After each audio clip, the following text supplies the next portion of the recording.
Oke, kali ini kita akan membahas salah satu pertanyaan paling fundamental dalam hidup kita, pencarian makna, tujuan, dan ya kebahagiaan. Ini adalah perjalanan yang sadar atau enggak kita semua sedang lalui. Pernah nggak sih kamu bertanya-tanya soal ini? Pertanyaan ini yang diadaptasi dari buku Ikigai rasanya nyambung banget ya buat banyak dari kita. Inilah inti dari keresahan zaman sekarang. Perasaan kalau kita sepertinya ketinggalan sesuatu yang penting, sebuah tujuan yang harusnya kita kejar. Yuk kita coba bedah bareng-bareng. Pertama-tama, yang perlu kita pahami adalah ini bukan masalah kamu sendirian. Ini adalah pencarian universal, pencarian kita semua. Jadi, anggap saja kita memulai perjalanan ini bersama-sama untuk menemukan semacam peta dalam memahami tujuan hidup. Yang perlu kita ingat nih, mencari makna hidup itu bukan berarti ada yang salah sama kita loh. Justru sebaliknya, ini adalah bagian yang paling manusiawi dari diri kita. Seperti kata orang-orang di Okinawa, ini semua tentang menemukan alasan kita bangun di pagi hari. Oke, terus mulainya dari mana dong? Jawabannya, ya, dari dalam diri kita sendiri. Langkah pertama yang paling penting adalah mengenali kompas batin kita, yaitu cara kita berpikir dan cara kita memandang diri kita. Ini dalam banget nih. Filsuf Søren Kierkegaard mengingatkan kita kalau kebahagiaan itu akarnya dari penerimaan diri. Seringkali kita merasa hampa karena kita sibuk mencoba jadi orang lain atau malah menolak siapa diri kita sebenarnya. Jadi perjalanannya dimulai dari sini, berani jadi diri sendiri seutuhnya. Tapi, gimana cara kita berpikir tentang diri sendiri yang bisa jadi penghalang atau malah jadi pendorong? Nah, disinilah perbedaannya. Semuanya ada di pola pikir kita. Kalau kita punya fixed mindset atau pola pikir tetap, setiap tantangan itu rasanya kayak ujian akhir. Gagal sekali, rasanya langsung dicap nggak cukup baik. Beda banget sama growth mindset atau pola pikir bertumbuh. Di sini sukses itu soal berkembang, belajar hal baru, dan kegagalan, wah itu justru jadi kesempatan emas buat tumbuh.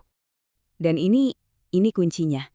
Kita mungkin bisa ya ganti kebiasaan, pindah lingkungan, tapi perubahan yang benar-benar awet dan nempel itu datangnya dari dalam. Dari pergeseran mendasar cara kita berpikir. Memang nggak gampang, tapi inilah yang bakal mengubah segalanya. Oke, setelah kita beres-beres di dalam, sekarang waktunya kita lihat keluar, ke sebuah peta yang bisa jadi pemandu kita. Yuk kita lihat gimana sebuah konsep kuno dari Jepang bisa ngasih kita kerangka yang kita butuhin.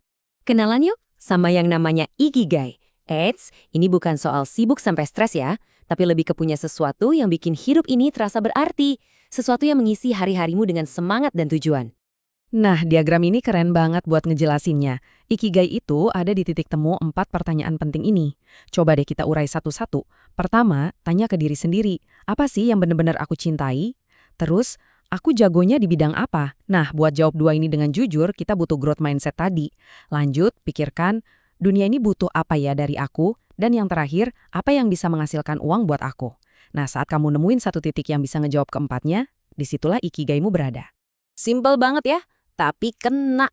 Kata-kata dari penduduk Okinawa ini benar-benar ngerangkum semuanya. Ikigai itu bukan tujuan yang jauh di awang-awang, tapi energi yang bikin kita semangat menyambut pagi setiap hari. Oke, nemuin ikigai itu satu hal. Tapi ngejalaninnya, wah, itu cerita lain.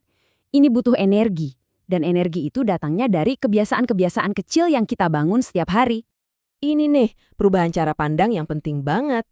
Coba deh, bayangin kebahagiaan itu kayak otot. Bukan sesuatu yang tiba-tiba kamu temukan, tapi sesuatu yang kamu latih dan bangun secara aktif. Sedikit demi sedikit, setiap hari. Dan orang-orang yang umurnya panjang di Okinawa, Jepang, mereka bagi-bagi rahasianya lewat 10 aturan ini.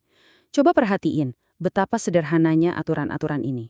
Dari tetap aktif, pelan-pelan saja, sampai tersenyum dan bersyukur. Ini bukan tentang perubahan hidup yang drastis, tapi tentang hal-hal kecil yang kita lakukan secara konsisten. Dan dari semua itu, salah satu yang paling penting adalah komunitas. Di Okinawa ada konsep namanya moai, semacam grup pertemanan yang saling dukung seumur hidup. Punya hubungan yang kuat dengan orang lain, itu sumber kebahagiaan yang luar biasa. Itu ngingetin kita kalau beban bisa dibagi dan kebahagiaan bisa dilipat gandakan.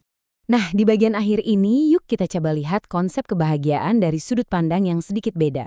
Mungkin selama ini kita nyarinya di tempat yang salah. Mungkin kebahagiaan itu bukan ada di garis finish. Ternyata, Kebahagiaan sejati itu adanya pas kita lagi asik-asiknya di tengah proses. Saat kita menikmati perjalanannya, sama besarnya seperti kita menikmati hasilnya.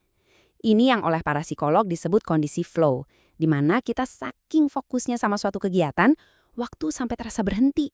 Dan kerennya, ribuan tahun lalu filsuf stoik bernama Seneca udah ngomongin ini juga. Kebahagiaan itu ada di sini, sekarang, bukan di masa depan yang terus-terusan kita kejar dengan rasa cemas. Intinya adalah hadir sepenuhnya di kehidupan yang lagi kita jalani saat ini. Jadi, setelah kita ngobrolin semua ini, pertanyaannya balik lagi ke kamu. Bukan soal perubahan besar-besaran, bukan soal revolusi dalam semalam, cuma satu langkah kecil. Apa satu langkah kecil yang bisa kamu ambil hari ini, sekarang juga, biar hidupmu terasa lebih bermakna?